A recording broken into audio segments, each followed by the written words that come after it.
State. I'm Cassie. I'm Keegan. I'm Christina. Oh, what a week. Oh, Man, truly what a week. Truly what a week. I do feel a bit overwhelmed by this week. I should get off Threads, first of all. You were like, you know what I love? 2 weeks ago. You know what I love? Threads. Last week. Do love Threads. I love Threads, but the comments sometimes. This week, you're like, I need to get off Threads. Well, it's been a rough week for Threads. It really has. It has. And I just think I haven't been in the ideal mental state because, okay. Right. okay. Story time. I feel weird about this, like telling this story, just because I'm just like, how often are the listeners going to have to listen to me go through a saga of something that has happened in my life? But I took 3 days off work because I haven't gone on a vacation. You know what I mean? Every time I'm off, I'm working on nonprofit stuff. Like I'm never just off. And so I was like, you know what? I'm going to do something solo. I thought I had a couple different options. I was looking at this great hotel in San Diego and I was like, do I want a city experience or do I want a nature experience?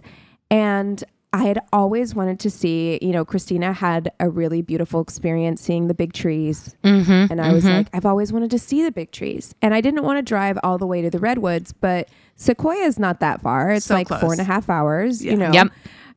So I was like, all right, like, let's do it. Let's go to Sequoia. I'll get a hotel there in the park, so I'm not camping or anything as a single woman. Like I can do this. This will be great. A nice, solo vacation, rejuvenating in nature. And then I was looking at the weather as it's getting closer and closer to the trip. And I'm like, that's weird. There's going to be like a weird winter snap happening in April where it's going to snow for like 3 days. And so I was like, do I move my trip or do I still go? I don't know. It's going to be a high of 35 the day I get there. Yeah. But the next day will be a little warmer. And, I think it's okay. I want an adventure. Right. So day comes, I drive up there early. I can't check into my hotel yet. So I'm like, okay, it is really snowy. The visibility wasn't great on the way there, but it wasn't awful. Got there totally safe.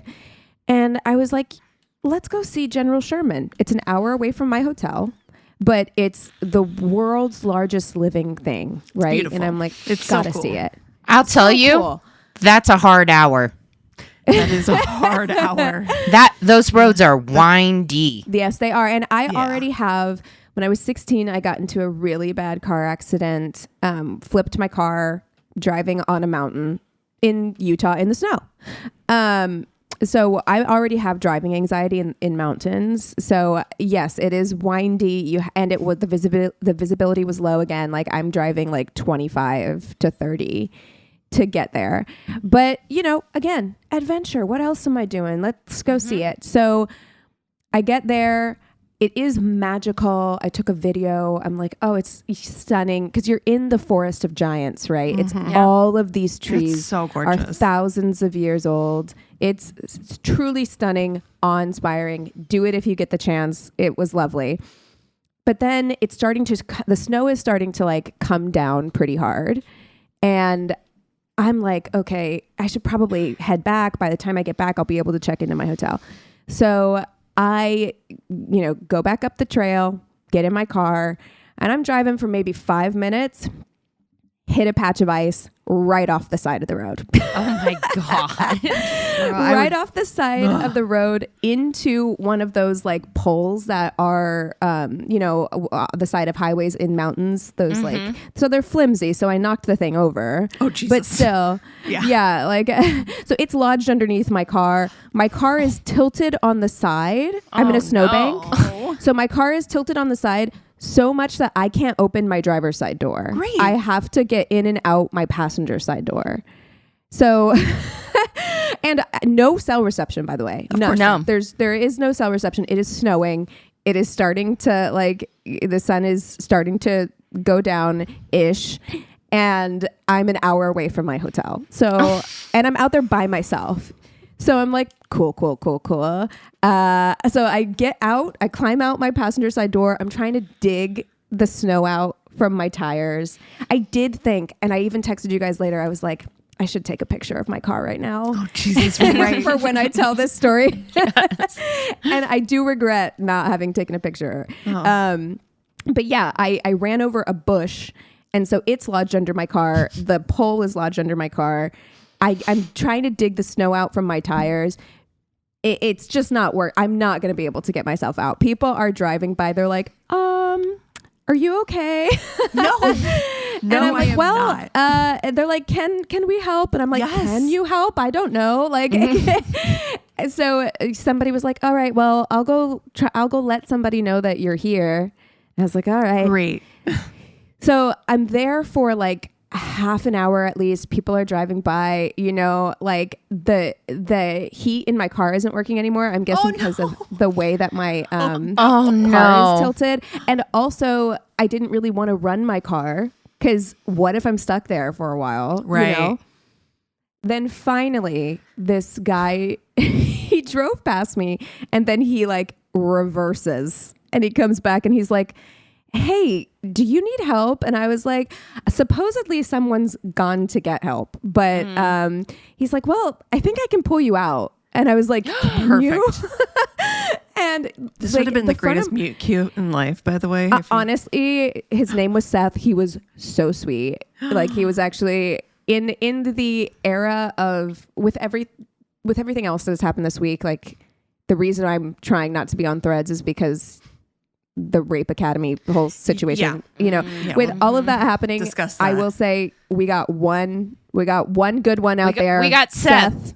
We got Seth who came across a woman alone in the mountains and just like I probably shouldn't have said this to a stranger alone in the mountains, but I was just like, I thought it was a good idea to go on a solo trip. And he was like, well, don't let this deter you from going on solo trips. Solo trips are great. Aww. And he pulled me out, put the little hooks under his truck, under my car, pulled me all the way out. The front of my car is all fucked up.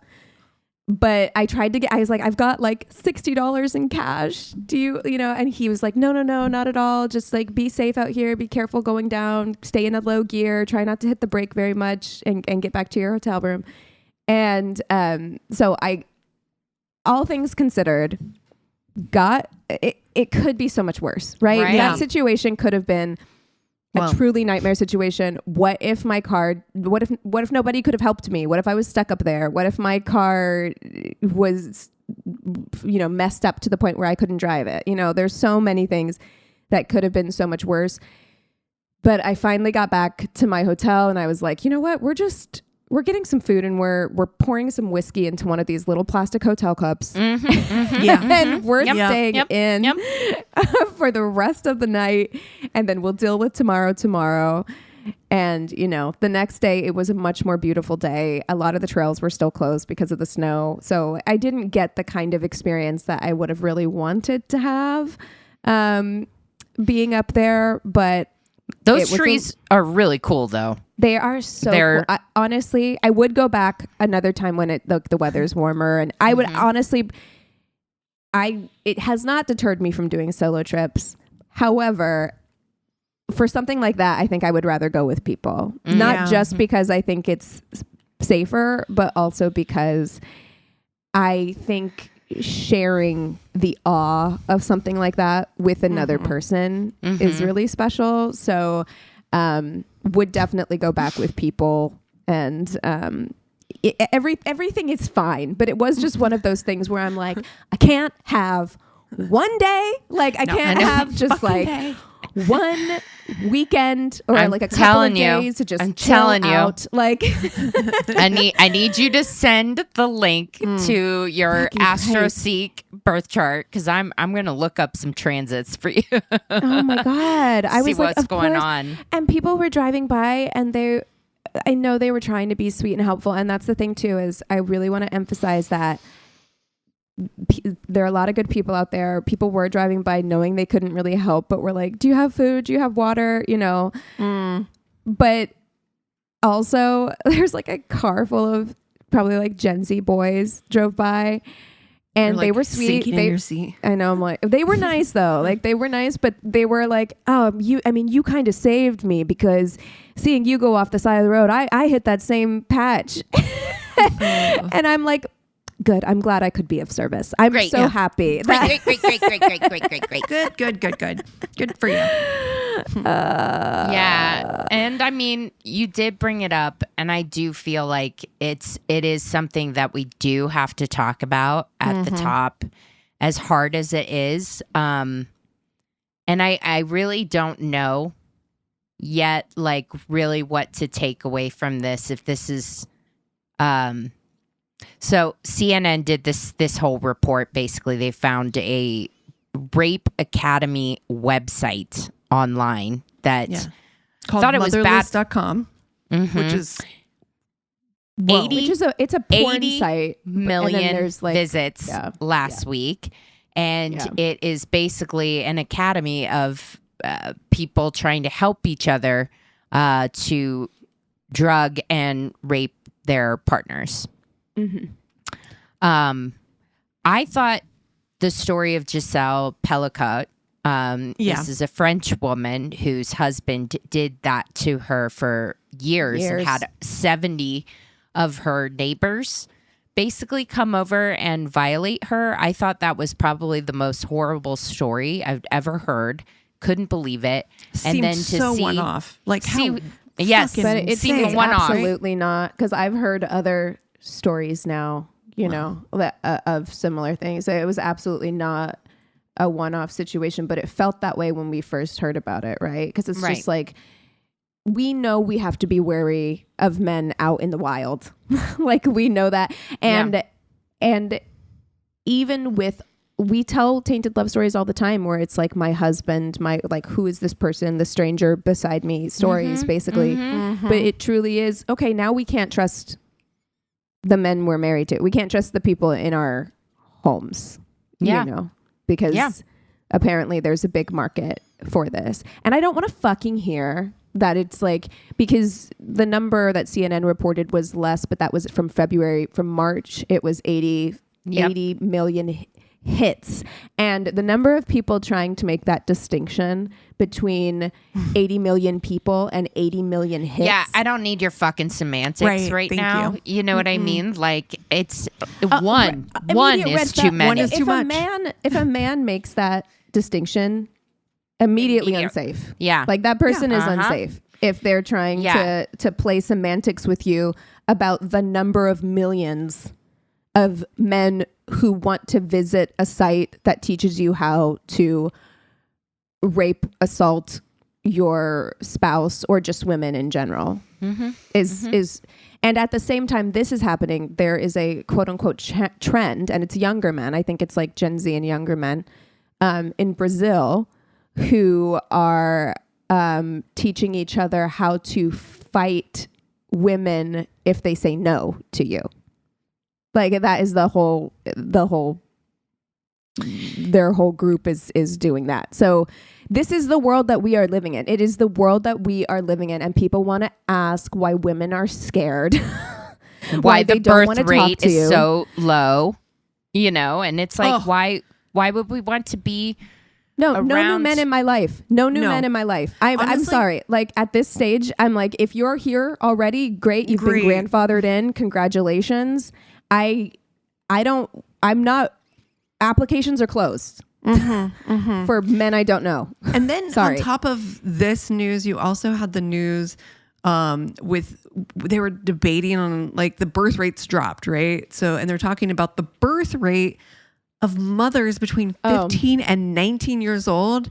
And you mean children? You mean actual children? Yeah, Katie like, Miller. it's so disgusting. Yes. Oh, that's right. It was Katie Miller. Oh my God. Yeah, Stephen Miller's wife. Yeah. Yes, because we're not fulfilling our biological destiny. At 15 to 19? Little fucking Ava Braun she is. Like, and I wonder too, like, okay, a couple of things. Because this is terrifying news. A, like, what can we do?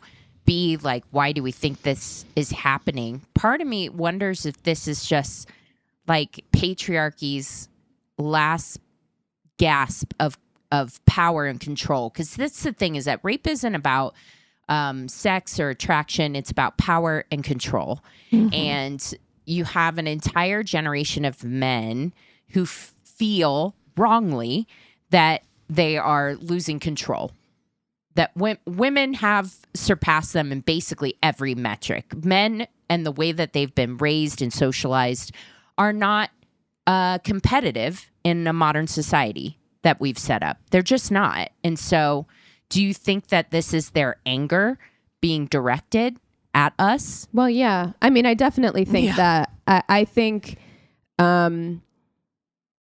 sadly, though, I mean, I think it's really optimistic. It's an optimistic view to think that maybe this is the like last gasp of patriarchy. But I mean, I think men in general, there's been such vitriol and hatred towards women forever. Forever. You know, like just today, I was talking to you guys about that History with Amy account, which I do love. And I always watch her videos when they come across my page. And she was talking about the Scold's bridle, the history of the Scold's bridle, you know, which is something that they would put on women who they thought were, you know, talking too much, gossiping too much, having too many opinions. And it basically was this metal mask type thing that like went around your mouth and your tongue.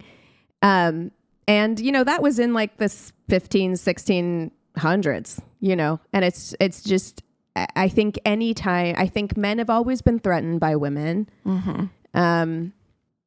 And I think anytime they feel threatened, the immediate reaction is anger and violence. Yeah. Most of the time. I mean, and now there's so many beautiful things about the internet in the way that it can connect us and create these communities and connections. But it also the inverse. Yep. Yeah. Yep, Yeah. exactly. It creates communities and connections for the worst people you've ever met in your life. Exactly. You know? Yeah. It's just terrifying. I can't imagine. I mean, Cassie, you've got a son. Like, oh, I know. I cannot imagine learning that my son was involved in something. I would flip out. I would flip out. He never would, but yeah. I mean, he better not. Yeah. If he enjoys living. He'd be like, I hope the cops get you before I do. Oh my God. I just watched a show. I just watched a TikTok that was the mom of a son who called the police on her son for beating his girlfriend in her house. So I'm like, yeah, no, that'd be me. Yeah. No. Yeah. But I think you're right, Christina. There's so much anger right now. Yeah. Directed towards women. I do think men feel like they've lost control. They've lost direction. They've lost what they perceive as their role, their purpose. Yeah. I think this is part of this, like this toxic masculinity though. And I think that this is the thing that I find like, I don't see so much in Dylan. Thank God. Oh yeah. I think that he's like, people are people, like, you know, people have emotions, guys, girls, whatever. Like, I don't think that I really can't imagine it. So it would be very shocking to imagine him in. No, I would never think that your son would be involved in anything like this. It's just, it's a crazy thing to me to think that, I know, you know, framing the conversation as like, these people have mothers, these people have daughters, you know, and sisters and whatever. I know that framing it like that is not necessarily the most beneficial way to discuss this, because like overall there should be an understanding that women are human beings that deserve a base level of respect. Yeah. However, I do think it is just like, I have 3 brothers. Like I can't, it would be so insanely not just upsetting, but just like shocking and like a personal affront of just like, oh, you don't see me as a person. Like you don't see women as people like you. And that is just crazy. It's just crazy. I mean, and yeah, the news this week has just been really overwhelming. There was that lieutenant governor from, where was he from? Kentucky? I can't remember. An ex-lieutenant governor who killed his wife, killed himself. Oh, I didn't see that. Yeah. Uh-huh. And then the reaction, because he was part of a frat and, you know, he was big in politics there. And so many, mostly men, are posting tributes to him as their like frat brother. You know, Sure. There must have, he was a good man. There must have been a reason. He murdered his wife and he left their bodies for his teenage children to find. Look at Congress, Swalwell and Gonzalez. I mean, like the idea. Here's what's frustrating about this whole story too. Everyone in Congress knew. It was like an open secret. Like, don't let the interns around Swalwell. And the fucking audacity that he has to fucking run for governor. Like, he's a rapist. Oh, well, you got one of those in the White House. I mean, so, I know. Yeah. I mean, truly. And it's just like, and then the fact that people in Congress like knew about it, and it's just like, well, no, this country hates. Don't let him around Swalwell or Gates, you know. And I'm just like, what the fuck? I mean, and it's difficult. I mean, men aren't lonely enough. Yeah, I mean, I hope they get lonelier from this. I truly do. Too. I hope that with the news of the last week, I really hope that, unfortunately, I don't know that it will be, because there will always be women who center men fucking it up for the rest of us. But I would hope that this is a galvanizing moment for women to see all of this in the news all at the same time, happening in the same week. And, you know, what's going on with the Epstein files, what's happening with the with the victims, you know, like. And honestly, for the good men out there, the Seths of the world, the Seths. Yeah. Well, we don't know Seth that well, do we? We don't know. We don't know either. We're giving him a lot of credit for not doing anything for to me personally. Right. Yeah. just literally pulling you out of the side of the road and not. Well, yeah. Doing But the you know, worst to we've you. talked about the woods and a woman alone in the woods. Yeah. God bless. No, but for those guys that want to be like, hey, I'm a good guy. Now's your fucking moment to stand up and show it and start calling out the bad behavior of your family members, your friends, your coworkers who are doing shady shit. And if your first reaction is to get defensive for yourself, red flag, and your gender, red fucking flag. Yeah. Like if your first instinct isn't outrage for the women in your life, then I don't want anything to do with you. I don't want to hear a devil's advocate. I don't want to hear whataboutism. I don't want to hear semantics. I don't want to hear any of that shit. Okay? Like you don't get the privilege of being in my life. Yeah. Sorry. Honestly, at this point, it sucks to say, but guilty until proven innocent in my mind. Well, and good men know that too, by the way. Like good men know that. Like good men know that, yes, I'm included in this, because the women in my life do not know if I'm the women out, the strangers out on the street do not know if I'm a good one or a not good one. Yeah. So it has to be that way. Like it has to be that way. You know, we can't just go randomly trusting. You know, you're a good guy who wouldn't hurt anybody, but I don't fucking know that. Exactly. I don't know that. Okay. I've seen a lot of episodes of Dateline.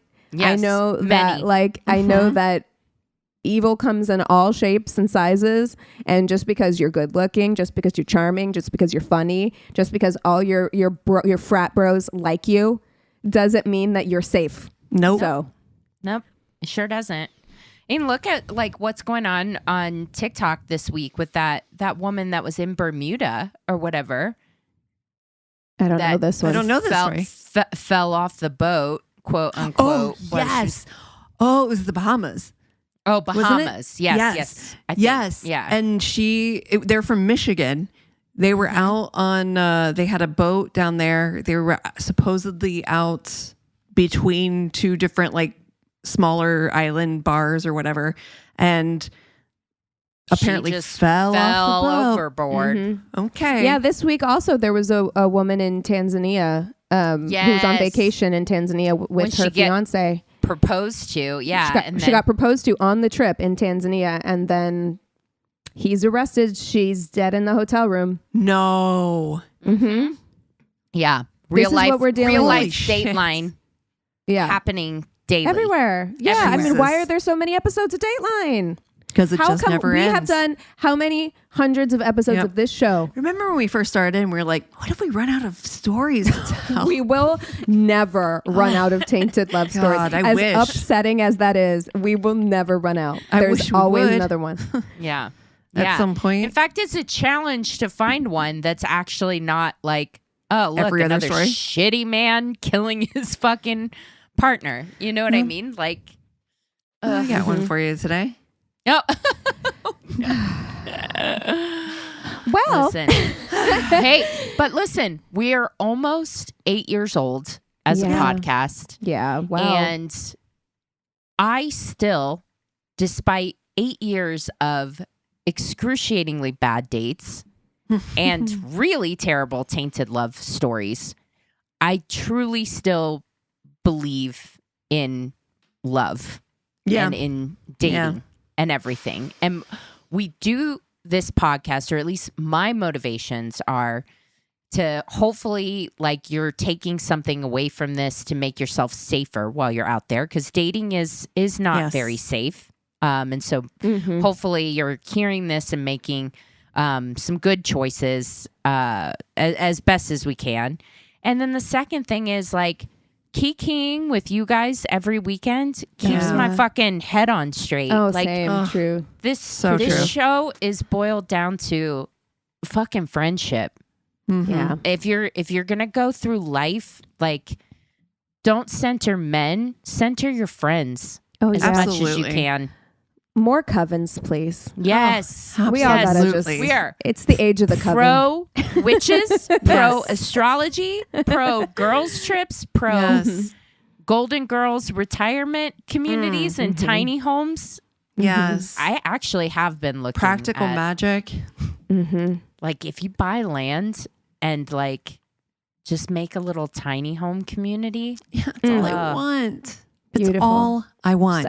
The older I get, the more I am just like, especially spending time on Threads and on social media, I'm like, I just want soft girl life.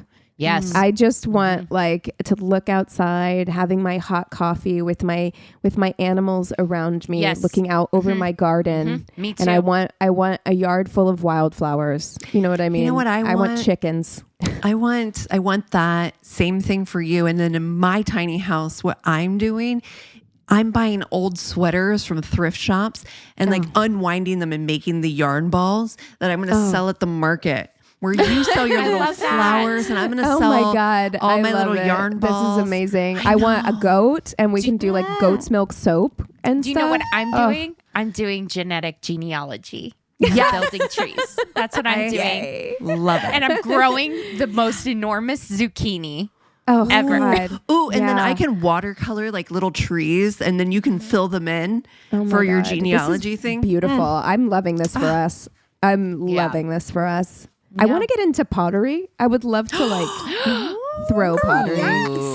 Yes. On TikTok today, I saw a woman and I was like, I want to learn how to do this because I would love to make one for myself, or I could just, give the money to a wonderful artist on TikTok. But she makes these big planters, and then she cuts them in half, and then she turns them into bookends.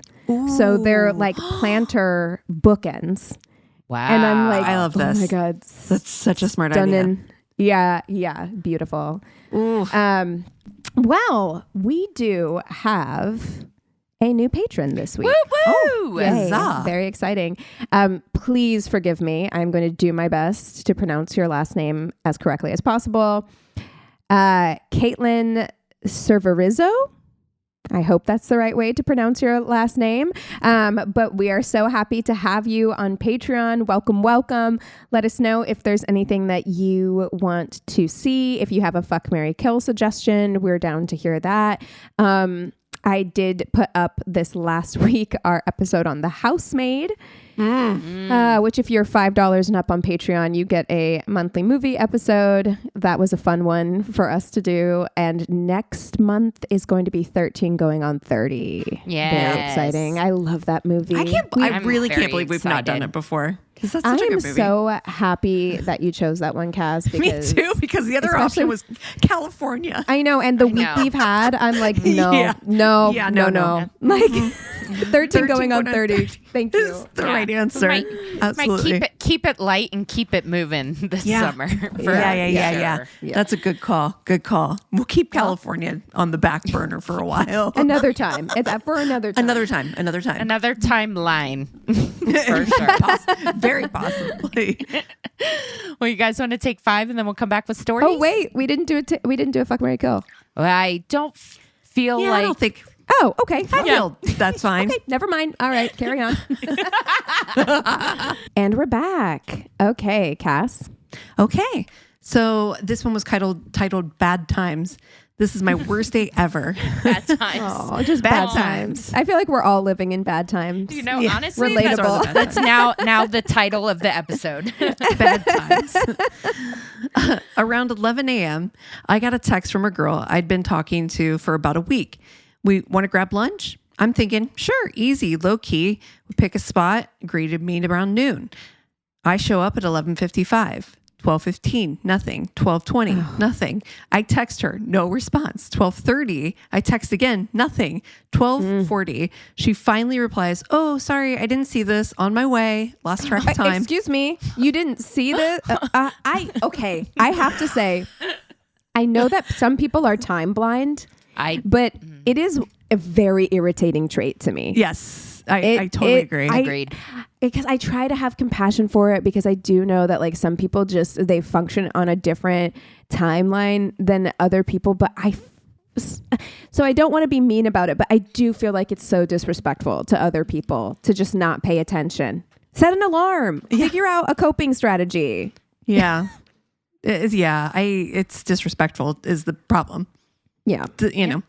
Yeah. She finally shows up, and let's just say the pictures were not recent. We're off to a rough start. Before we even really settle in, she wants drinks immediately. This is a lunch date. Then she starts asking the waitress for things that aren't even on the menu. Not outright rude, but definitely pushing it. Food comes out pretty quick. We're making small talk, nothing deep. And then she casually drops that she doesn't have a job, hasn't spoken to her daughter in 10 years, and still lives at home. Mind you, she's well into her 50s. Ooh. I wasn't expecting you to say 50s. I was not either. I'm like, wait, Also, she still lives at home, or she moved back home? I feel like that's a distinction that matters. It is a distinction that matters. However, it is written, still lives at home. Okay.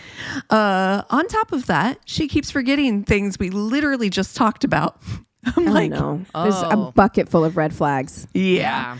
At this point, I excuse myself to the bathroom. I'm gone less than 5 minutes, and somehow she's already had 2 more drinks by the time I get back. Is less than 5 minutes hyperbolic? Because that would be insane. Unless the drinks you're talking about are shots. Yeah. Did she take 2 shots when you got up to go to the bathroom? Oh my goodness. We're sitting outside in a semi-enclosed area, and she asks, you think it's cool if I smoke back here? I tell her I'm not sure. They might say something. She lights up anyway. Sure enough, about 3 minutes later, the waitress, probably all of 20 years old and trying to be as nice as possible, comes over and tells her she can't smoke there. She actually handles it fine. We all just assume you can't smoke in restaurants in 2026. Even on patios. On that's the patio. Correct. Yeah, exactly. No, you can't. I mean, here you can. Honestly, too, can I tell you, like, one of the worst things is like making a poor 20-year-old server have to tell an adult. Oh my God. Oh no. Yeah. I'm thinking about me at 20. having to be me now, I'd be like, it'd be fine. But me at 20? Sorry. Oh. Ugh. And me now, even, I don't know. Like, I don't want to tell people anything. Hey, why do you think you could smoke here? Like, explain it to me. Crazy. But she actually handles it fine, puts that out, and apologizes. At that point, I'm done. I pay the check, and we say a quick goodbye in the parking lot, and I head home. On the drive back, I get a text from her. Hey, if you want to do some rails of cocaine, I'm totally down. Whoa. Escalated quickly. I feel like that kind of came out of nowhere. You know, you can't. What? Was there a cocaine conversation that was happening? We had not discussed drugs at all on the date. I don't feel like maybe if you're living in like Los Angeles or New York City, maybe, but I don't feel like you can just assume cocaine is a thing that people just do or have on hand. Yeah. Also, railsy cocaine is very specific. Like, hey, you want to come over and do some rails? It's not like a bump. It's a full rail. Oh my God. No, Miss Ma'am. I went home and meal prepped for the week. And yeah, I never responded. No, this man was never going to work with this woman. The type of man who meal preps and shows up early for the day. Yeah, no. Is not a cocaine rails guy. They are on completely different life paths. Different planets. Yeah. Oh man. She's going this way. indeed. He's going this way. And they just happen to have a little cross and that's it. That one little boop. Yep. Oh my God. People are so brave. Okay. Matched on a site, talked for about a month. She lives 2 hours away and swiped on me while visiting family in town. How do we feel about that, by the way? I know people do that a lot. I guess 2 hours isn't so bad. But when you go out of town and you're like, let's see what the population holds. Yeah. I mean, Over maybe here, if you're sick of the people in my town. I guess if you're kind of like not necessarily super settled in your town or if you're younger, Will move. restless, young and restless. Will move for, okay. Swiped on me when she was visiting family in town. During the month of talking, it was phone calls, video calls, Snapchat, and even started sending me nudes. Oh. We decided to meet halfway, an hour for both at this casino/resort. I made reservations and clarified with her the whole process due to it not being cheap. She insisted on paying her half in cash to me, but I didn't really care.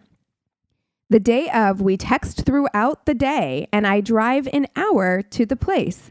I'm about 20 minutes early. I text her, I'm here, and I'm about to check in. She says she's on her way and can't wait to see me. I check in. She knows I can't get a refund after check-in. She never shows up. Oh, no. I tried calling her after 2 hours and rejected. I text her and it's left on red. I end up going to the pool for a bit, get out, and head to the nightclub. It's been about 6 or 7 hours, and after a few drinks, I message her asking what happened. She sends me a picture of her and her friends at a bar somewhere with the caption, "Hey cutie," and an LOL. I end up blocking her.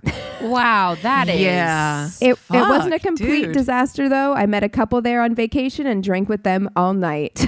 I'll never do that shit again. Oh, wink, that wink. is so insane. It's like you guys booked a weekend, basically. Like you booked time, which is intense for a first date, let me just say.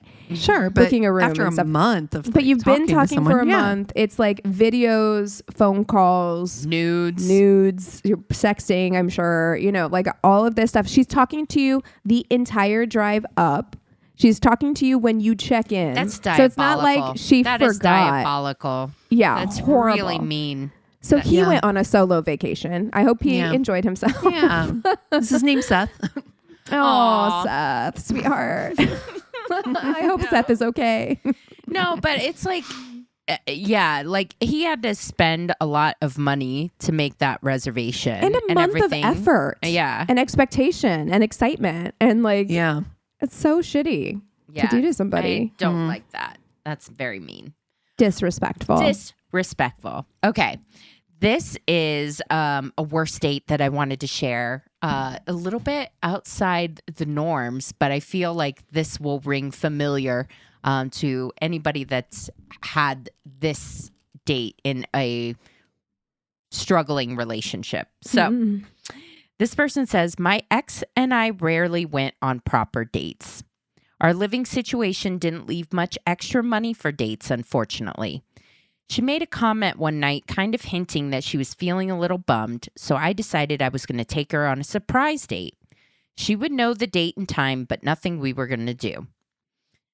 Early in the relationship, she told me one of her favorite things was just to go into a field with a golf club and some balls and just smack balls around. So first on the agenda was glow-in-the-dark mini golf. Fun. There were a ton of restaurants she had never been to, so I picked my favorite of the ones nearby she hadn't tried that I felt like she'd like, and then we'd end it at this milkshake bar we'd both been eyeballing for a while. Ooh, a milkshake bar. Nice little date thing. Okay. I will also say that, number one, even if you don't have money to go on quote unquote proper dates, if one of her favorite things is taking some golf balls into a field and smacking them around, make a picnic and go, that's a free that's easy-ish thing that can be done or whatever. Also a lot different than putt-putt, to be fair. It is. Yeah. And that was my first thing that I thought of was, look, we love somebody who shows initiative, especially a man with a plan, who shows initiative. But, and I don't know where this story is going to go. You really got to know a person and they've been in a relationship. So I don't know, but like you really got to know a person if you're going to do a surprise. Yeah.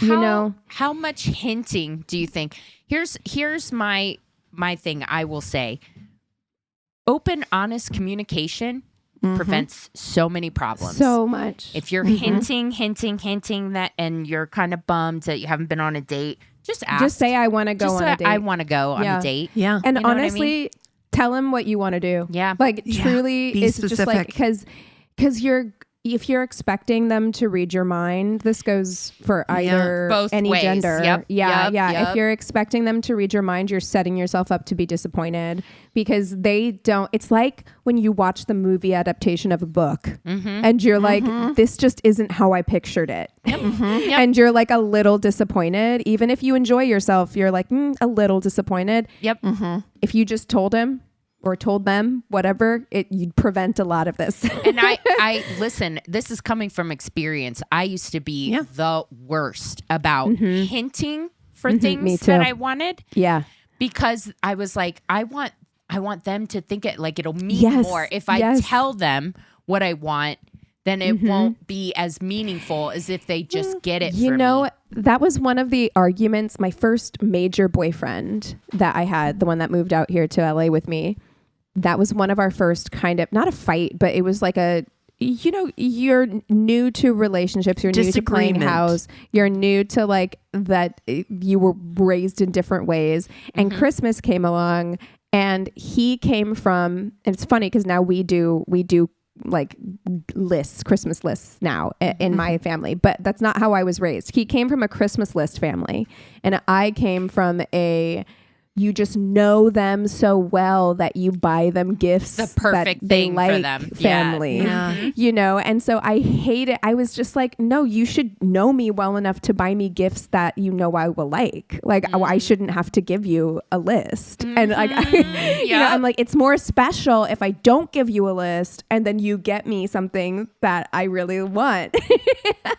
And it's just like, it can be a recipe for disaster. It can be. Just to tell the man what you want. It's going to be much better. Everyone's going to be happier. Yep. Everyone is going to be happier. I promise you. But yes, that is definitely like a youth thing. I have had that. So anyways, so the night comes around. My brother finds out he and his wife are expecting. So I get a call from my mom while my ex is getting ready. And I was just sitting in the living room waiting for her. So ex finishes getting ready, sees that I'm hanging up the phone, hears enough to be able to tell that it's my mom, and loses her shit. She said I wasn't prioritizing her on our date night. I told her I was literally waiting around for her to get ready. I'm not in the middle of anything with her that moment and can afford to take a 3-minute phone call from my mom. This starts a whole argument that went on for way too long. She's looking for an argument. Yeah. Like, we all have been in this. Like when you know everything the person does is just pissing you the fuck off. Yes. Yeah. Seriously. Like, and it is not rational. Nope. For you to be this mad. Nope. But about this. Nope. This is, and that's the thing. It's like she's not mad about the phone call. I just know that it's a list of things in her head that she's been mad about. That now it's gonna come. She's thinking about like half a dozen other instances that have happened in the past where he didn't prioritize her in a situation, and she's projecting all of that onto this phone call right now. That's right. In her mind, the entire relationship hinges on this date, and if you are fucking up, she's like, this is last straw. She's keeping a tally. She's keeping a fucking tally of everything that goes wrong tonight. Yeah. Pros, cons. Yeah, exactly. The whole time she's yelling at me, I'm trying to calculate time in my head. It'll take us 30 minutes to get to point A. Maybe spend an hour or so there, then 45 minutes there to point B. Gives us an hour and a half for some wiggle room, then 10 minutes from there to get to point C to get there and have enough time to enjoy our milkshakes before they close. So I finally... You might have to sacrifice the milkshakes, my dude. Like, you might just have to like cut that out of the plan because... we're running out of time. We're running low on time. Make milkshakes at home, I guess. Oh my God. So finally I end up saying, look, I really wanted to do this date tonight. We never get to do them. And I've put a lot of thought into how we're going to do this, but now it's late and things will be closing as we're getting there. So let's just reschedule for next weekend or something. Oh no. Oh no, that wasn't the right thing to say in this moment. That's no, that's you picked something else. After she got ready? Oh no. Mistake. I love this. She told me that since I had gotten her hopes up for the date that night, if we didn't still do it, we were done. Okay, girl. She hated when anything deviated from the plan. We end up going. She's in a pissy mood the whole way to the first place. When we get out of the car, I told her she needed to get her shit together because if we were going through... That'll help. There it is. That'll help. If my God. We get her shit together because if we're still calm down. going through with as much as we can of the date, I'm not going to fight the whole time. She perked right up, but it was really weird. Like she genuinely seemed happy to be there and with me, but the sudden shift was jarring. Oh yeah, she's honey. Oh, yeah, you should You're be about scared. to get stabbed. About halfway through mini golf, she gave up on playing the game and just started moping and smacking the ball around. When I asked her what was wrong, she started crying and saying that I never take pictures of her. Okay, that's so no, she's legit, looking though. for things. She's looking for things. Yeah, bro. Oh my God. I historically don't take pictures, so I reassured her that I thought she was beautiful and that I'd rather live in the moment and enjoy her presence than spend the whole night taking pictures. This is an incompatibility issue, you know, or just like if you know she wants you to take pictures of her, just do it. Take pictures. Just fucking do it. So easy. We skipped the restaurant and decided to just make dinner when we got home. She was still pretty grumpy most of the way to the milkshake bar, but when we got about 5 minutes out, I asked her to close her eyes until we got there. We get there, I tell her she can open her eyes, and she lit right up. We ended the night on a positive, but holy fuck was it a nightmare to get there. Looking back, I can't believe I put up with this shit.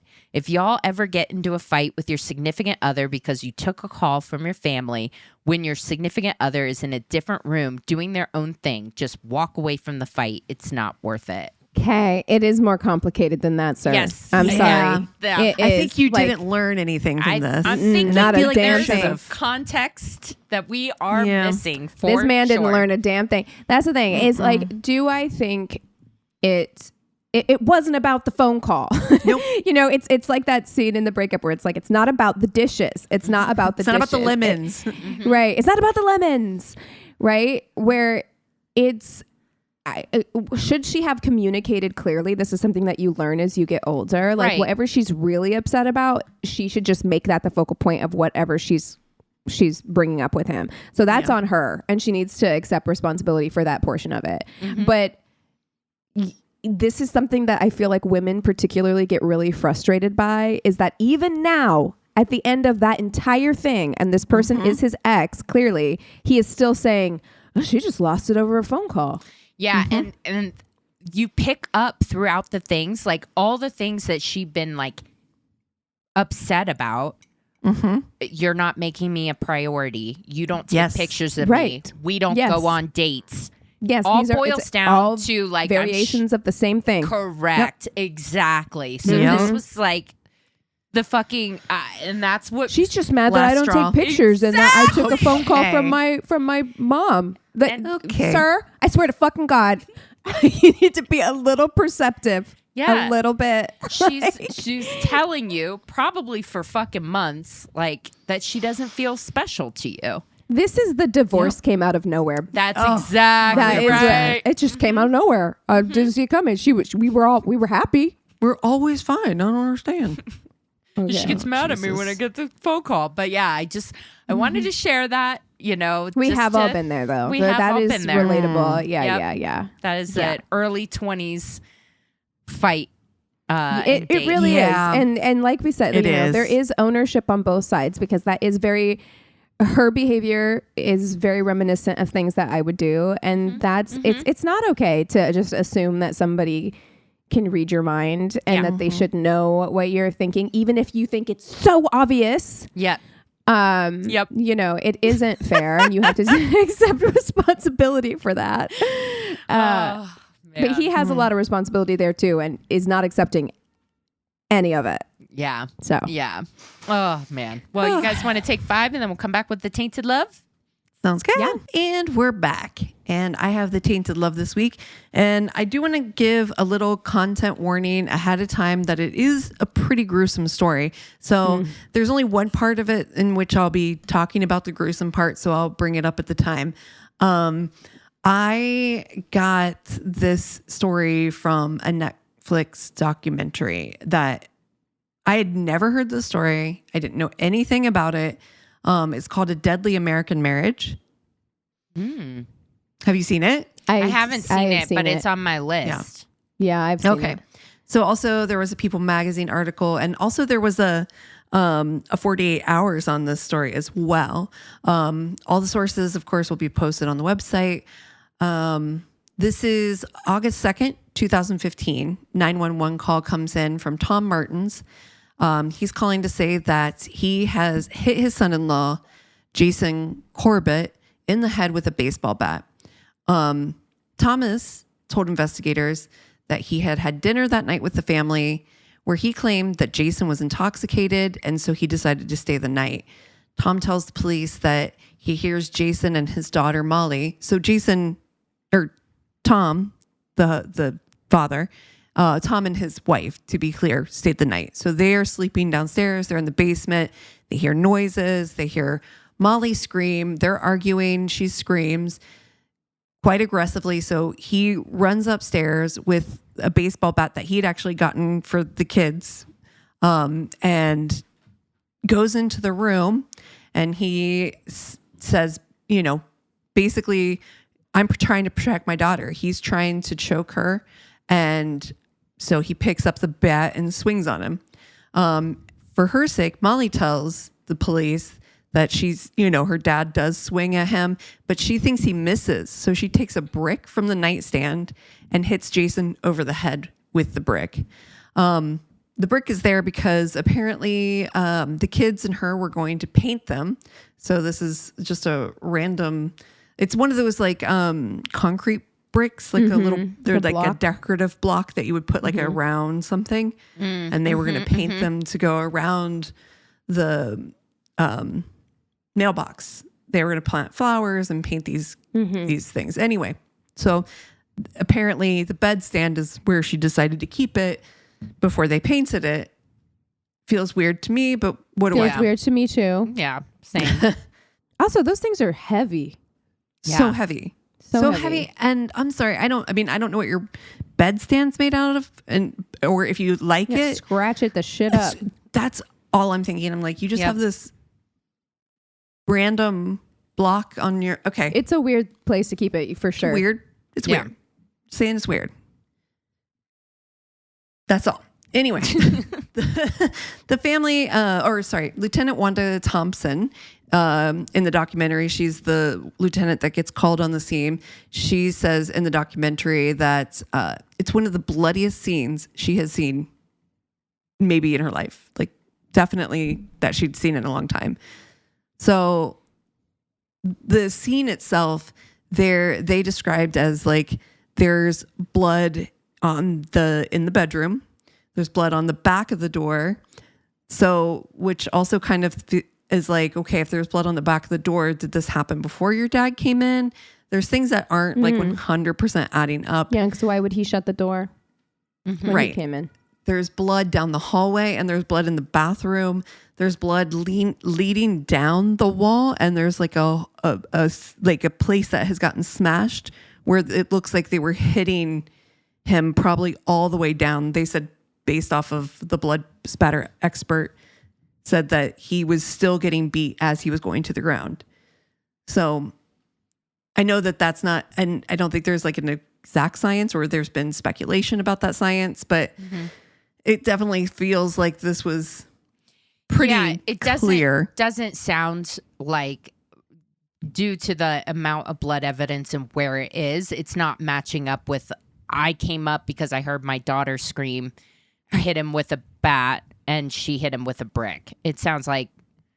Right. And because blood spatter analysis has been called into question as a forensic science, but in terms of where blood is, I think that's just like standard evidence where it's just like, this story is this, so all the blood should be in here, and that's not what we're seeing. That's right. Right. Yeah. So let me tell you a little bit about the family. The family itself consists of Molly, Jason, and Jason's 2 children, Jack and Sarah, from a previous marriage. Though Molly is their stepmom, she had been in their lives from early on, as I'll explain. She had always wanted to adopt the children, but never had at this point. And it was always a concern for her that they'd be taken away. This is something that was constantly a part of like their, an ongoing fight between the two of them. Like, I want to adopt the kids, and constantly, like, even the dad was like, how's the adoption proceedings going? She's like, I'm their mother as well. Like, I want to make sure that I don't, lose these kids. They're my family, Jason grew up in Ireland. He was very close to his sister. He's one of like, I think 8 kids, it said. He's really close to his sister, Tracy, whom he left along with her husband, David, as guardians of the children in his will. So right away, one of Molly's major concerns is, oh no, like the kids, again, I wanted to go through this adoption, and now the kids are going to be taken away from me.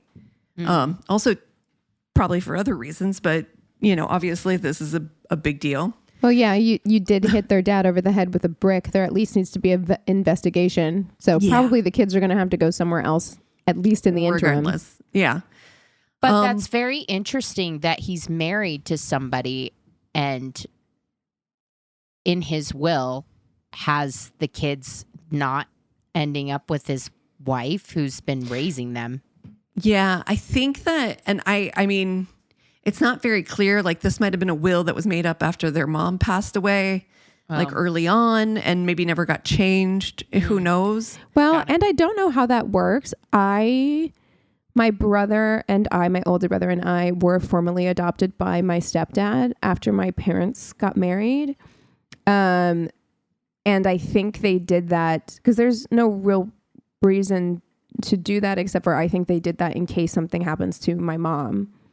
Sure. Yeah, my stepdad did that for me. Yeah, too. yeah. I think if it's not a formal adoption, even if it's a step parent, it doesn't it doesn't automatically go, so that way. Yeah.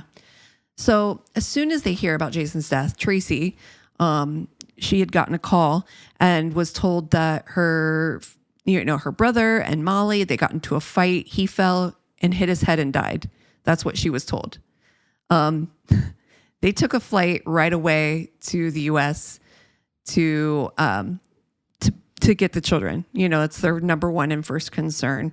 But Molly had quickly filed for guardianship and to adopt the children's so as to block Tracy and David from seeing the children. Tom Martens, who is the dad here, he is a retired FBI agent. So he already has like a little bit of clout going into this, and probably has a lot of, he used to work in criminal investigations and then in securities. And so like, I think going into this, the police are like probably more inclined to listen to him.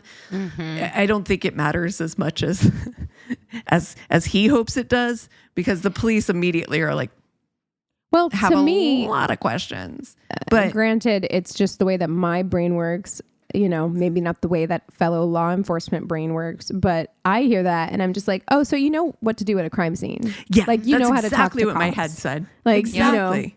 And like, it doesn't make you less suspicious. It makes you more suspicious. And I think even in the police's eyes, they were like, okay, well then you've been trained on interrogation. You've trained others how to interrogate. So we're going to take everything you said with like a huge grain of salt. And that's how they went into the investigation. And your daughter's involved. And so like, of course you're going to want to protect your daughter.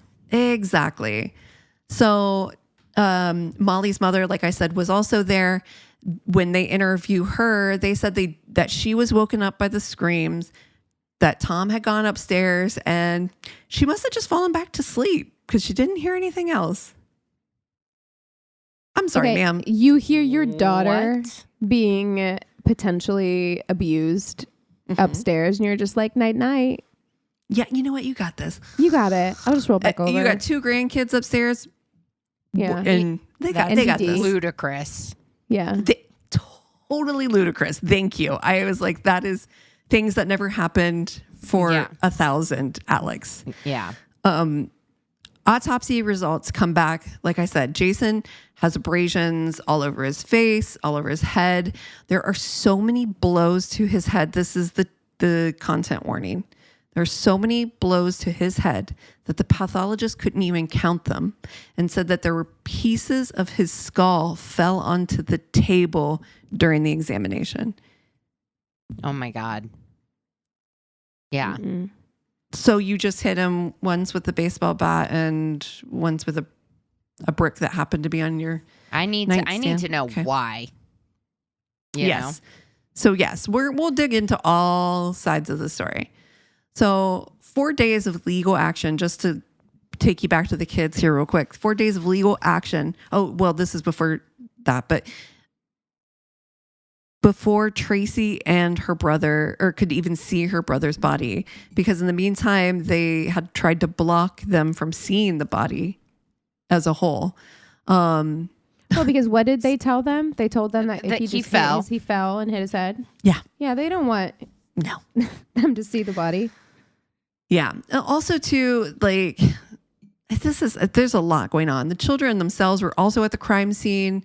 There is, when it happened. So, of course, they're going to be interviewed. They are interviewed by a well-orchestrated team who deals with this specifically. They deal only with, it's like Dragonfly children's thing or whatever, and they specifically deal with interviewing children in a very contained situation.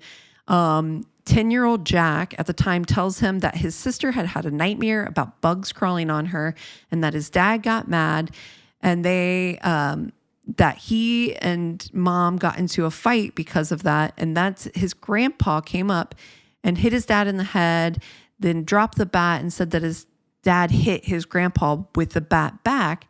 So his mom took the block and hit him in the temple. He seems to have like a lot of details. He uses like a lot of big words, things that were like physically. And he says their dad was physically and verbally abusive at 10 years old. I mean, that's not in their lexicon. It doesn't feel like something naturally you would say. Exactly. It sounds like, oh, I heard the adults say this, so I'm repeating something I've heard, right? When they asked the sister, she had said the same. She tells almost the identical story. She's 8 years old. She came, had a nightmare. Dad got mad. So there is a lot of, as well in the comments, a lot of mom told me that this happened, and it does feel coached. Like, to be fair, watching parts of the interview, I was like, yeah, that does feel. Mm-hmm. I felt the same way. And these people are the people doing the interviews. I mean, this is what they do, right? So like they specialize in working with children in these settings. So they're seeing stuff, and I'm a layman, and I felt that way too. The first time he said emotional and physical abuse. Yeah. And then the sister came in and said the same thing. Yeah. And I was like, this is, I was like, open mind, but a little weird. Yeah. It felt weird. It does. Yeah. There's no two ways around it. When you listen to it, it does feel coached. And, that's just my feeling. I'm not saying it was, but it's just my feeling. So Jason, to tell you a little bit about the kid's mother and just like where that started. Jason met his first wife, Mags, in Ireland. Her name was Margaret. Everyone called her Mags. They got married, and everyone said that they were so happily in love. You see pictures and videos of them, and, they start their life with their, happy home, and Jack and Sarah come along, and everything seems to be going great when suddenly Mags has a severe asthma attack and dies. Jason is devastated. They show some of the letters that he was writing and leaving at the gravesite for her. Oh my God, I was like, my God. Oh, devastating. Yeah. And so, he's a single dad now with a 3-year-old and an 18-month-old daughter. Like, it's a lot to take on as, you're all alone now, right? Mm-hmm. Mm-hmm. So he decides to advertise for an au pair. And this is where Molly Martens comes in. She's from the US. She had just broken up with her boyfriend. She had found out that she was pregnant and had a miscarriage. So a lot had happened to Molly right prior to this. And she was like, you know what? Mama needs a change. Like, a lot, and good for her. Like, it sounds like shit. If I'd gone through all that. If you could do it at that time, sure. You're going to eat, pray, love your way to Ireland. Fantastic. Fantastic. Give yourself a little rest, a little reprieve. So she does. She goes to Ireland, to Limerick, and works for Jason and the kids. And eventually, she's smitten with the kids, of course, right away. But Molly and Jason become closer, eventually becoming engaged. Tale as old as time. Tale as old as time. Nanny, au pair. It really is. There's many a book written this way. So often. Very organically. It feels like, anyway. Yeah. Mm-hmm. They become closer. They end up becoming engaged. They do move to the U.S., to North Carolina, to the Meadowlands. And the wedding comes along. Everybody's having an amazing time. It's beautiful. Everybody is like just so happy that Jason found somebody else to be in his life. It's wonderful. The wedding's beautiful. One of the maid of honor is having a conversation though with Jason's sister, Tracy. And she's gushing about how romantic and sweet the story is, that Molly and Mags were best friends, and she went over as a godparent to the kids, and now they're in love. And Tracy's like, say what? Pardon? Yeah, that's not how that happened. Huh? That's weird. Big red flag. Not the story at all, actually. So it also brings up some other like confusing things about Molly.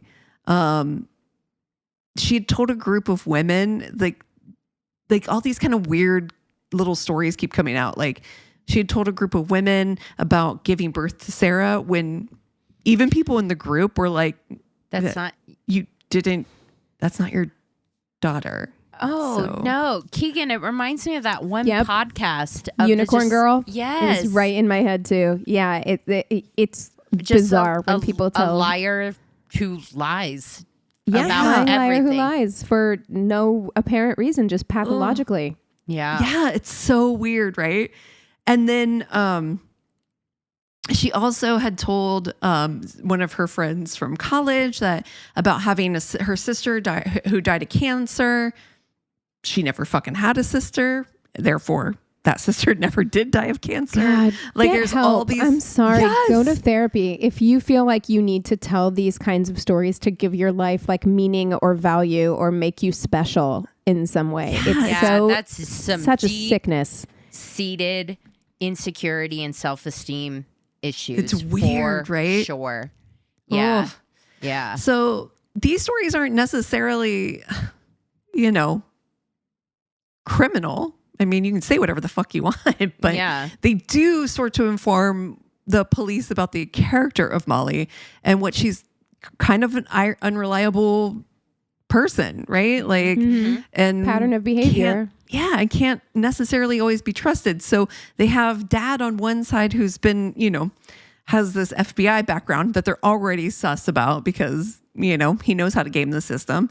Then you have this woman who's kind of been lying her entire way through life, it kind of feels like at this point. So they, none of this is really, again, bulletproof. Even to my mind at this point, like there's nothing really saying one thing or the other. You know what I mean? The blood is suspicious. The blood is very suspicious. The blood is suspicious because it's like, what, you guys couldn't have come up with a story that involved him like walking through the hallway or something? Because why is there blood everywhere? Yeah, it's but you're right. I mean, you can't convict someone of murder because they lie a lot, and it's also like just incredible amounts of overkill. It feels like feels like I'm not just trying to protect my daughter. It's like it's fucking overkill what they did to his head. Yeah, that's the thing. It's like, okay, you hit him over the head, and maybe you even in that moment were like, it's not going to end unless we kill him. Raged out, Sure, but, still, but like, just like throughout the house. The house, yeah, that feels like somebody was trying to get away. I mean, I'm making up stuff because we don't know for sure, obviously. But it's all pieces of a puzzle, right? When you have a situation like this where it's like, okay, the kids, it doesn't mean that they were coached, but they sound like they were coached. Right. There's blood all throughout the house in places there shouldn't be. There's overkill. There's a history of lying with this person. None of it necessarily says that's the definition of circumstantial, or it's like none of it automatically says that she did it, but you put all the pieces together and you're like, well, I think the fact is we know they did it, right? Well, yes, but we don't know if it was murder or if it was self-defense. Yeah, exactly. And I think that's really the crux of the story here, right? So on August 18th, just kind of as we move along, this custody battle, the custody battle between Tracy and her, is determined that basically the children are Irish citizens, with both sides of their biological family to support them. They should be returned to Ireland into the custody of their aunt and uncle, as wished by Jason in his will. So, she really didn't have a leg to stand on, except for that she'd been in their lives since they were babies, essentially. Like she'd been in their lives for a long time, but they have living relatives. Yes, to them, she was their mom. Yeah, and it's like that's true, but they have living relatives. His will says one thing, they're citizens. She doesn't have a real leg to stand on in terms of getting, and there's an ongoing investigation involving you and their father. Like there's no court in the world that would be like grant you custody under those circumstances. Right. But for the kids at this time, I mean, of course. It's a lot. This is awful. I mean, this is the only real mom they have ever known, right? Especially for the daughter, Sarah, who, I mean, like she was baby when her mom died. I mean, truly, this is like the only mom who's really raised them, right? Yeah. So for them, this is another loss. This is not just, wow, they've lost their mom, they've lost now their dad, and they've lost their other mom, right? Yeah. Yeah. And they're going back to a country where, they've left. It's so much on these and the poor culture kids. shock of getting adjusted to moving to the States in the first place. And now you're having to readjust to moving back. It's a lot. Yeah. And even for Jack was saying, the little boy, he had said, like, for him, it was so difficult. He had really made a home for himself in the US. He was playing sports. He was doing things. He's not quite as outgoing as his sister is, who easily was able to like make new friends. And, it was pretty difficult. And she was for younger her. too. And For him. Yeah. Exactly.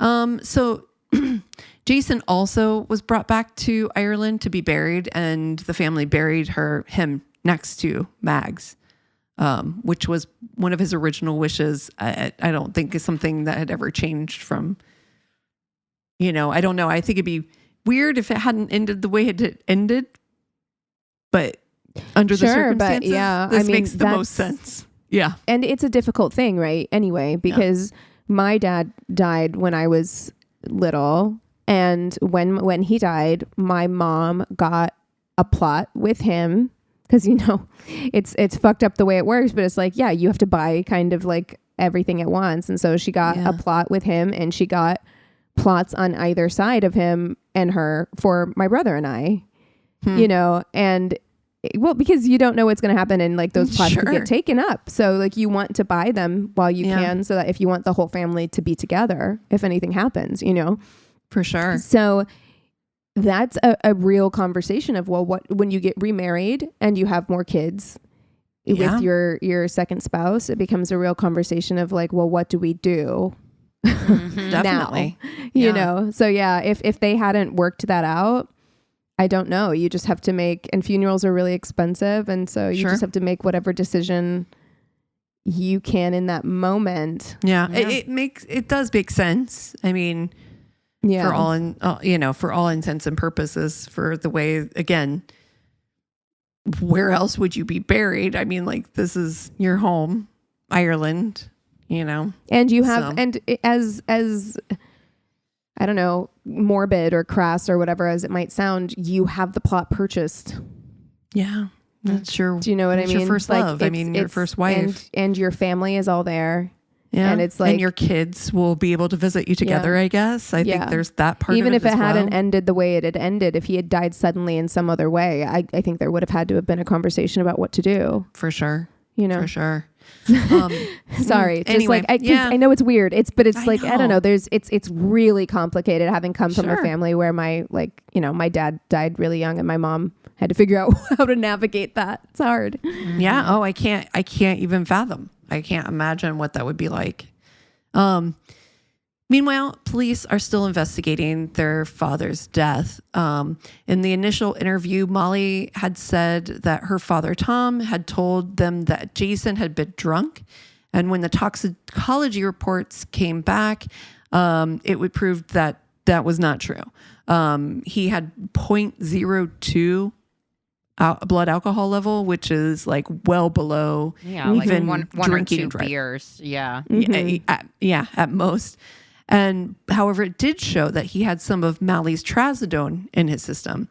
So not very much, but it's unclear whether it was something he took to go to sleep, or if this was something he took even voluntarily, or if it was given to him. So unclear on that. Most of his injuries, like I said, were to the back of his head, which was something also that contradicted a bit of what they had said. Yeah. Is he coming at you? Right. And you're hitting him in the back of the head? Mm-hmm. That's weird. How do your arms work like that? Yeah. So there was definitely some contradictions to these points. And really between that and the blood evidence, not as it was, the police really now at this point are like, okay, we have enough to feel comfortable to arrest them because we know they killed them. That's not in the question. Motive now is the question.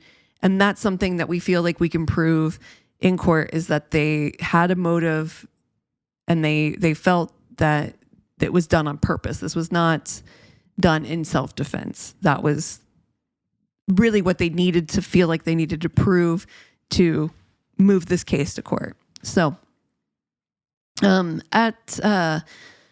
well in the meantime, Jack, also having been in Ireland now and having some time and seeing a therapist and going through everything, finally feels comfortable to say that he was manipulated by Molly to tell the authorities that his dad had beat her and that he had never seen him lift a hand to her. So this is something that he's now coming back and saying, yes, I said that, but I was coached by Molly. Molly told me to say that. She said that if I didn't, I would never see her again. You know, they would take me away from my mom. Horrible. And yeah, I know. It's awful. The interview of them is taking back the statements, though, isn't done in a closed environment. It is done over, by, Zoom, basically. Yeah. Over, So there's some question on, okay, was he manipulated by Molly or was he manipulated by, Tracy and her husband at this point? And, what does that look like? And is she poor kid feeding him information or what? Right. So there's a lot of questions that I don't think we'll ever get full answers to. I do know that the children in the documentary are grown mostly now. Like Jack is like 19 now. And he really does stand by the statement that he'd made that up. He really does feel, it's not to feel anything. They know that she did this. Yeah, I believe yeah. them because it was clear to me when you watch that documentary, they are older, and they stand by that their father never did anything and he had no history of that. Well, then what was the motive for Molly and her dad to beat him to death? So that's kind of the big question, right? Was he going to leave her or something? Right. So the family had also been putting some pieces together, and between some of the messages that they had received personally from Jason through correspondence and correspondence between Jason and Molly, it was clear that the relationship was ending and that Jason wanted to go back home to Ireland. And she didn't want to lose the kids. She's going to lose everything, right? Of course. Yeah. And 2017, trial finally begins, and after being found guilty, they're sentenced to 20 to 25 years, respectively. Respectfully. Respectfully, get your ass to jail. Yeah. Bye-bye. However, it doesn't end there. Attorneys are asked to, Molly's family hires attorneys who they ask to review the case for appeals. They, of course, see the tapes of the interviews with the kids, wonder why the interviews weren't included, and feel like they were discluded without the proper original channels. Interviews. Right. The original interviews. Okay. Yes. So the kids' interviews also said, when they talk about that further, that they had made up keywords. So this is something that the kids had told, both of them had told the interviewees, was that they had made up keywords to tell their grandma. If they called, they could say, if anything bad was happening, they could say the word galaxy was Jack's word and peacock was the word for Sarah. And that way, grandma would know that they were in trouble and she could come help them. Because of this, and along with some questions regarding the children's testimony, and the appeals court does award them a new trial. So Molly and Tom are released on bond pending a new hearing. A new trial with all the evidence would now begin. Molly would be able to share her side of the story, which included years of violence, according to her. And her father, Tom, corroborates this. Molly actually had set up some recording devices throughout the house. So Molly had hidden like audio recorders throughout the house that were triggered by like sound. So if somebody was said something, it would automatically start recording. And there were definitely some manipulative arguments that happened. You don't hear any actual violence on any of the things that they share, but there's definitely some arguments, like I said. So, and in some of them, it was like, it was pretty manipulative. One was even, he yelled at her, and then Sarah got scared and kind of yelled, and but you can even hear Jack, who's like, no, she just got scared. He's like, go to bed. And so I think sounds like a bad relationship. There's fighting. There's bad relationship. Mm-hmm. Yeah, I mean, and like, not to downplay whatever was happening, but I can't remember because I watched this documentary so long ago, and it was just like, yeah, this doesn't sound good. Like he doesn't sound good in these recordings, but it doesn't sound like what she's describing, which was like intense years of physical abuse. Mm-hmm. Yes. So, I mean, I'm not saying, gosh, oh no, now I feel stuck. I'm not saying it didn't happen, right? Like, because there's so often, just because there's no outward signs of physical abuse doesn't mean that it's not going on. Like, it's very possibly going on. Sure. But in this case, there's no concrete evidence necessarily of what she is describing as happening, what her and her dad are describing as happening, that led to the murder, for them to be scared enough to beat a man to death. Yeah. I think that, and the thing of it is too, is like one of the things that they showed early on, in the video, is that they took pictures of Molly and her dad, and they don't have like signs of bruising or any. Do we think that Molly manipulated her dad into like convincing him that she was being? I mean, maybe. Or do you think? Because I think the dad really, truly believes that what he did was to save Molly's life. I truly do believe that. He's like, what I did was to save her life, and he's like, I have no regrets about what I did. I think I think so, Christina. I think that the dad believes that he was abusive to her. Yeah. But and just because they don't have bruises or marks on them that evening, to me isn't indicative of anything really, because many times we know that bruises don't show up sometimes for 24 hours after the fact. So we don't know that just because they didn't have bruises that night means that they didn't later, Yeah. That's just sometimes how that works. But Jack also recounts that he kind of recounts this end of the end, as it were, that they were in a car, and that he had found a recording device in the car, and that Jack shares told his dad about this recording device he found, and in that car he was like, how do you guys feel about moving back home to Ireland and and leaving Molly? Yeah. So it was clear that that was happening, like that they were at the end. From the earliest interviews, there's something also that had come up that really didn't get developed from the first trial. And that was, according to Tom, he was convinced by a conversation he had with Mikey Fitzpatrick, who's Mag's dad. So Mag's parents had come over to visit the children. And during that time, he was able to sit down with Mag's parents and her dad, and says that Mag's dad told him that Jason had killed his wife or his daughter. Oh.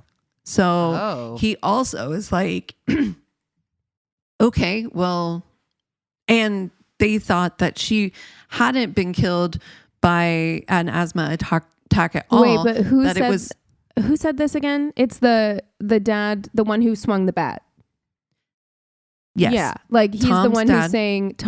He's saying that Mags's dad told him this.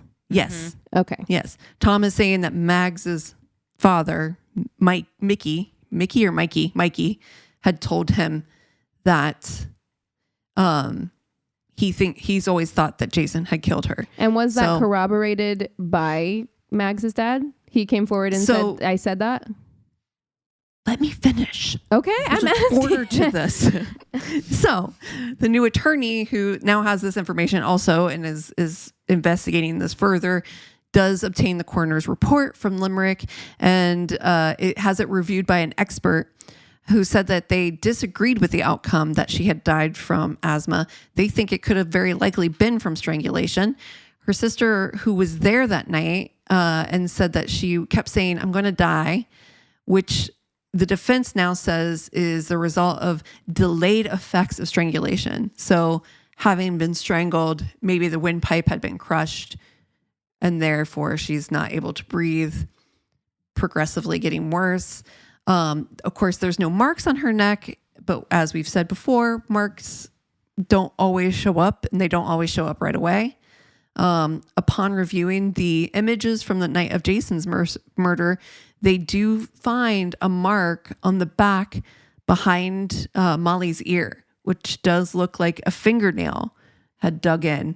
So either like from possibly being choked or from pulling hands off. So this is what the defense is saying. Like, this is clearly she was, there was a struggle. There's this mark that you guys didn't even see or pay attention to.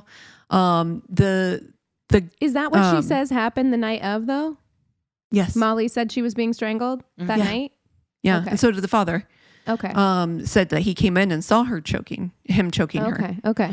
They also said the person who reviewed this case had also said that that they should examine her pajamas, because it's very likely that when someone is choked this way, that they lose the ability they lose continence, basically, and the bladder control.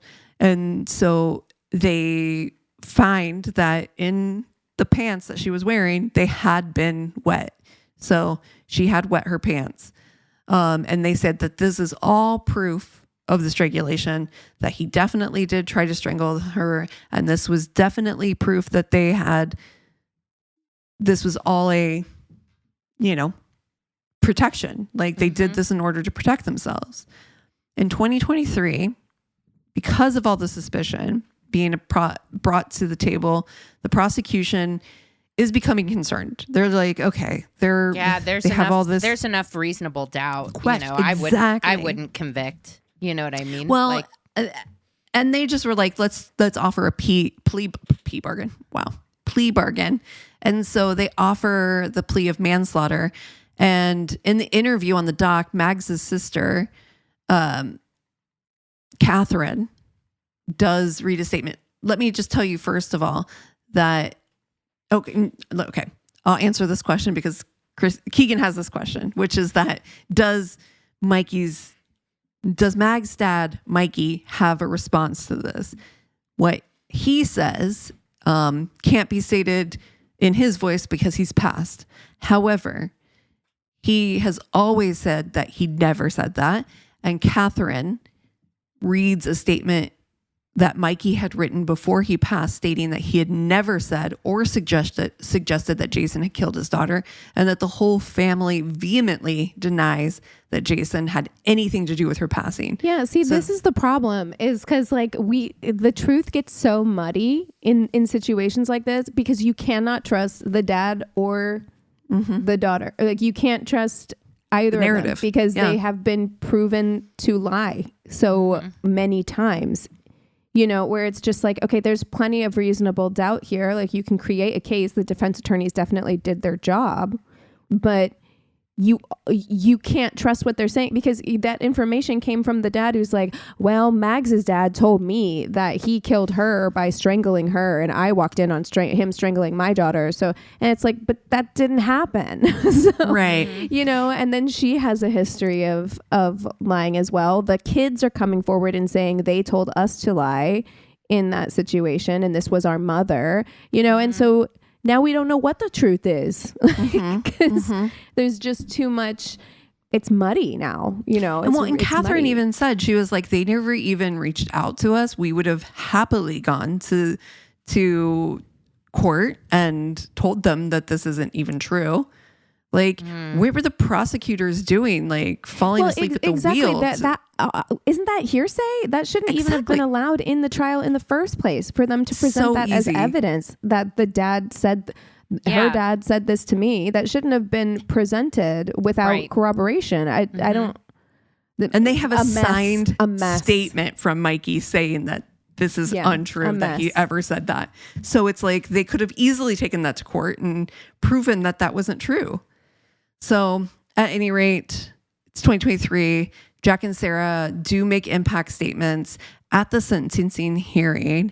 And at the end of the day, with the plea bargain and time served, they are only sentenced to 7 to 8 more months. That's it.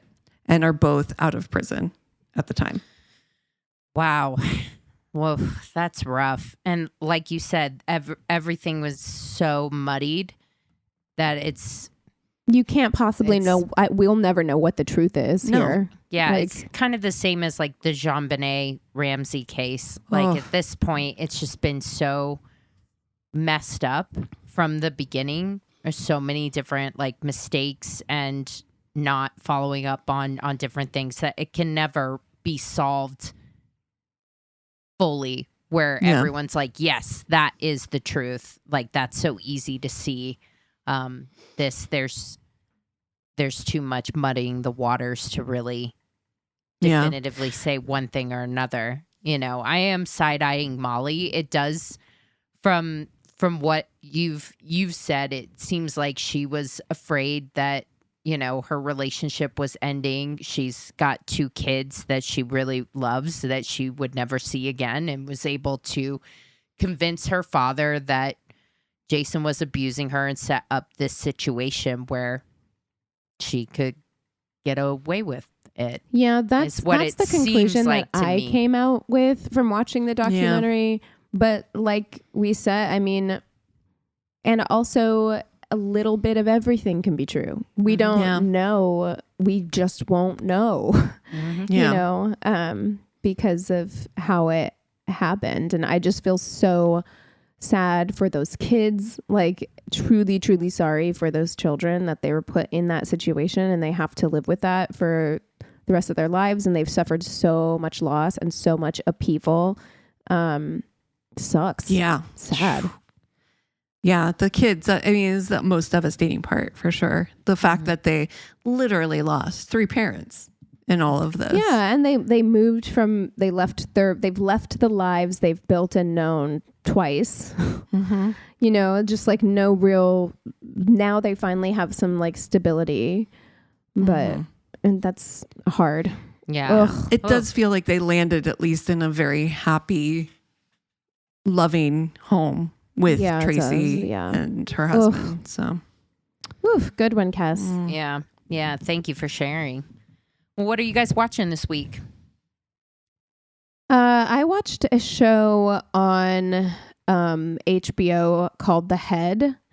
It was, I did watch it while I was in Sequoia as well. Once I got back to my hotel room and managed to hook up to Wi-Fi, and it was kind of perfect, not perfect, in that it's kind of like The Thing, in that I think even in the first episode of it, they're watching The Thing because it's a group of scientists in the Antarctic, you know, and studying something. And then of course it's kind of a one by one, it's a mystery, a one by one Agatha Christie and then there was none situation where they're getting pegged off in the Arctic. You know, didn't love the way it ended. But have you guys heard about that's happening like in real life right now? Like there's the like 11 scientists.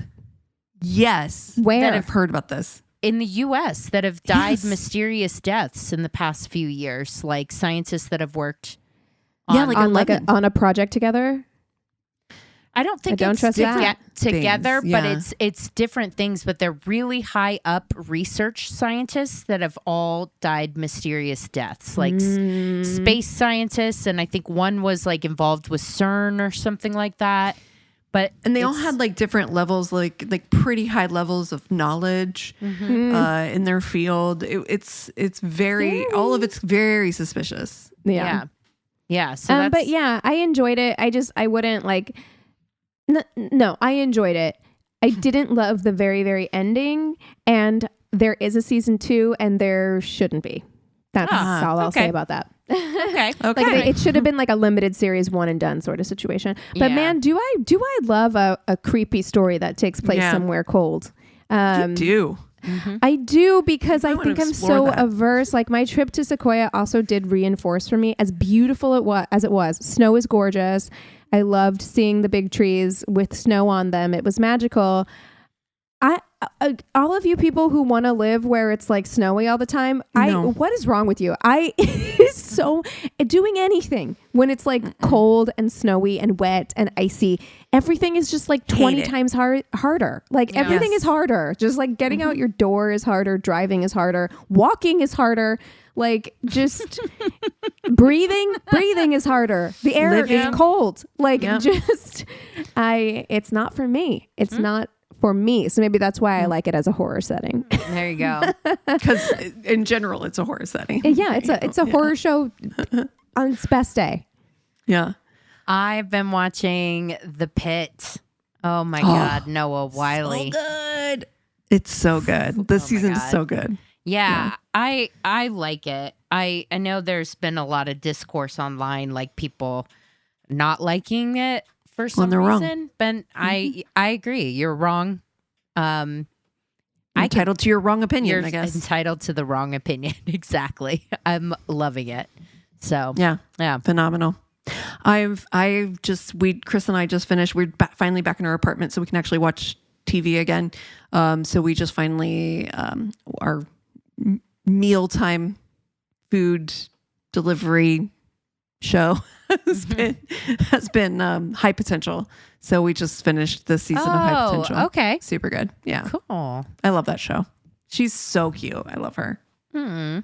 Well, hey, if you guys have something that we should watch, if you have a terrible date story, if you just want to say hello, go to our one-stop shop of a website. It's myworstdatepodcast.com.